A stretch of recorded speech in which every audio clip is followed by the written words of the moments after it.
विधानसभा निवडणुकीत रायगड जिल्ह्यातील उरण विधानसभा मतदारसंघातून भाजप आमदार महेश रतनलाल बालदी यांच्या विजयाला आव्हान देणाऱ्या 2 याचिकांवर मंगळवार दिनांक 11 फेब्रुवारी रोजी मुंबई उच्च न्यायालयात सुनावणी झाली। भाजप आमदार महेश रतनलाल बालदी आणि भारतीय निवडणूक आयोगाला मुंबई उच्च न्यायालयाने समन्स बजावले आहे। त्यामुळे त्यांची आमदारकी धोक्यात आली असल्याची चर्चा संपूर्ण तालुक्यात सुरू आहे।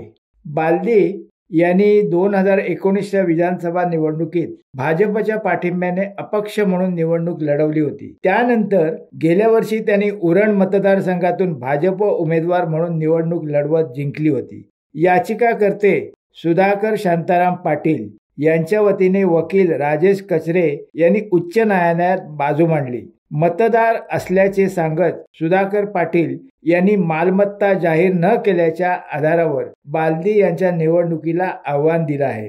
मालमत्तेच्या चौकशीसाठी महेश बालदी यांना न्यायालयात खेचण्याची ही पहिलीच वेळ नाही। 2019 मध्ये याच मुद्द्यावरून दाखल केलेल्या निवडणूक याचिकेवर उच्च न्यायालयाच्या दुसऱ्या खंडपीठात अद्याप सुनावणी सुरू आहे। दुसरी याचिका प्रीतम म्हात्रे यांनी दाखल केली आहे। प्रीतम म्हात्रे यांनी शेतकरी कामगार पक्षाच्या तिकिटावर बालदी यांच्या विरुद्ध गेल्या वर्षी निवडणूक लढवली होती। विधानसभा निवडणुकीत बालदी यांना 95,390 तर म्हात्रे यांना 88,878 मते मिळाली होती। प्रीतम म्हात्रे यांच्या वकील प्रियंका ठाकूर म्हणाल्या की बालदी यांच्या निवडणुकीला भ्रष्टाचाराच्या आधारावर आव्हान देण्यात आले होते आणि त्यांचा विजय रद्द करण्याची मागणी करण्यात आली होती। दोन्ही याचिकांवर सुनावणी घेतल्यानंतर न्यायमूर्ती शिवकुमार डिगे यांच्या खंडपीठाने या प्रकरणाची सुनावणी 10 मार्च पर्यंत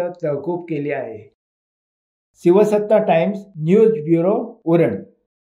दे धडक बेधडक वृत्त देणाऱ्या आपल्या शिवसत्ता टाइम्स न्यूज चॅनलला लाल बटन दाबून सबस्क्राईब करा आणि बेल आयकॉनला क्लिक करायला विसरू नका।